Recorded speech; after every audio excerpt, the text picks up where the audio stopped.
عليكم ورحمة الله وبركاته. الشمار كفوني زرتو hordoftoota jammuu jubii baga nagaa taatanii sa'aatii kana isin ga'e isiniin jecha har'a viidiyoo gabaabduu takka qabadhee isin dhufee isinis maal hojjettanii iimoo fi wasaappiidha. Iimoo fi wasaappii keenya akkamitti onlaayinii dhuunfannaa akkasuma ammallee deebi'ee wasaappii yoo namni sagalee nu ergee jedhe dhageeffannee yookiinaan barreeffamas ta'u ilaallee akka nama san biratti akka nama ilaalleetitti akkamitti godhachuu dandeenya jechuudha. Yoo raayitii lamallee kenneetiin jedhu nu garuu viidiyoo san laallee jirra, waan namni sun nu erge laallee jirra. Namni san biratti ammoo akka nu hin laalletti mul'isa. Raayitii lama bichaadha daalacha itti mul'isa jechuudha. Bulee itti mul'isu. Guyyaa nutti tole hin deebifna, guyyaa barbaanne ammoo yoo dhiifnillee namni nutti aaruu hin danda'u jechuudha. Siluma kanaafuu wajjii ilaalaa turtiin keessan nafaan haa ta'u. Chaanala kiyya laayik, saabskiraayib, sheer gochuu hin dagatina. Ammoo gaaffii yoo qabaattan koomentii jalatti kaafadhaa isiniin jedha. Akkuma sirriitti argitan wasaappii kiyya wasaappii waliin seenna. Wasaappii keessa seenneerraa akkuma argitan iddoo onniiti, iddoo horpiraala kiyyaati. Iddoo kana mataa gubbaa irratti dhufnee tuqaa sadiin tana tunnaa. Sadiin tana yoo tunneetiin jenne kinu fiicharii fi siitingii dhufa. Siitingii tana gadi tunnaa jechuudha.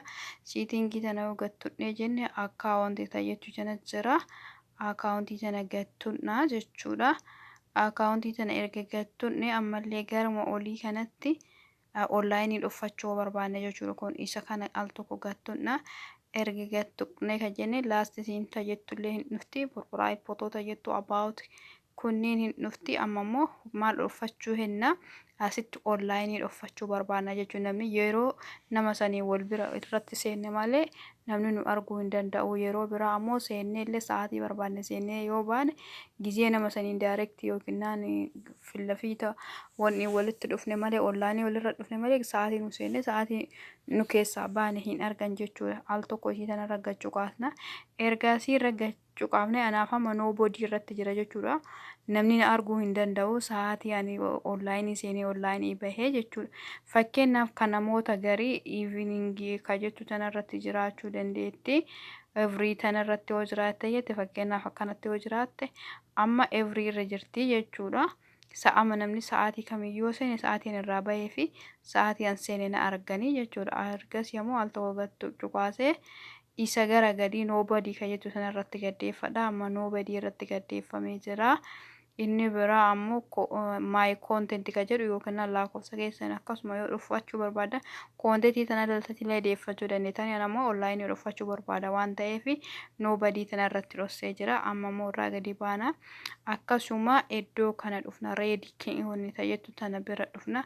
Akka argitan amma kiyya kuni daalacharra jira. Yeroo namni sagalee naa erge sagalee namaa dhageeffadhee yoo deebisuu sa'aatii sanitti hin barbaanne itti dhiisaa. Garuu nama san biratti waa ani dhageeffanne si'aa dhageeffadhee jira. Miisejjiillee yoo barbaade deebisa, yoo barbaade ammoo laalee dhiisuu danda'a jechuudha. Ammatti cufaa jirti.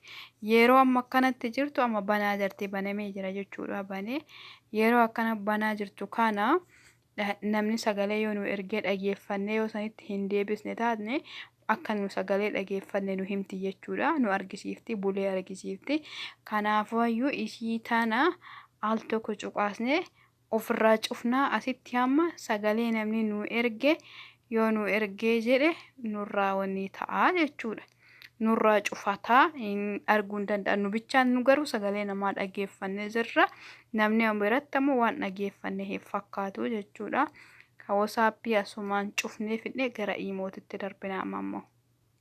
Gara iimootitti yoo darbinu akkuma argitan gubbaa kanarratti kino purpuraala iimoo kiyyaatutu jira. Al takka irratti gaccuqaasna. Yoo irratti gaccuqaasne akkana baha. Achirraan ammoo dhufnee siitingii tana gattuudha jechuudha. Siitingii tana gattuudha jenne koonneettiinii fi kana piraayiveetii kana jira. Piraayiveetii kana al takka gattuudha. Piraayiveetii kana yoo gattuudha akkuma duratti isa laastisiinii fi kanniintu jira. Amma immoo ishii laastii kanarratti gattuudha jechuudha. Amma fakkeenyaaf asirratti everytu jira, asirratti my content jira, my body jira, an content irra jira jechuudha kiyya.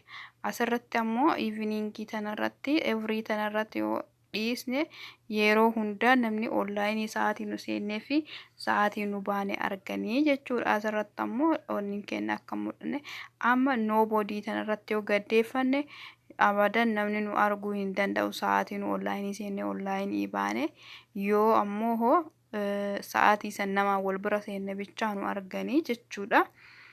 Akkasii obboleeyyan kiyyaa asuma irratti xumurraa akkana godhattanii sa'aatii barbaadan seentanii yoo baatan namni isin hin argu sa'aatii kana seentanii ka sa'aatii kana baatanii online irra namni isin hin jechuu hin danda'u jechuudha. Nobody kana irratti odeeffattan akkasitti fayyadamuu dandeettanii.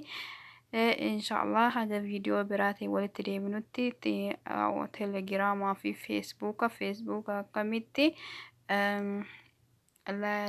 online keenya dhuffanna akkasuma ammallee barreeffama keenya akkamii afaan oromootti jijjiirannee barreeffama afaan amaariffaa afaan oromootti deebifnee dubbifachuu dandeenya. Kan namni amaariffaa nu barreesse afaan oromootti akkamitti deebifnee dubbifachuu dandeenya ka jedhu viidiyoo biraa keessatti qabadhee isinii dhufa inshallah. Warri haarawaa taatan maatii kiyya ta'aa subscribe like godha. Warri maatii kiyya taatan ammoo galatoomaa achumaan ammoo like yeroo hunda akkasuma share godha walaa jajjabeessinuu siin jira. Amaanillah.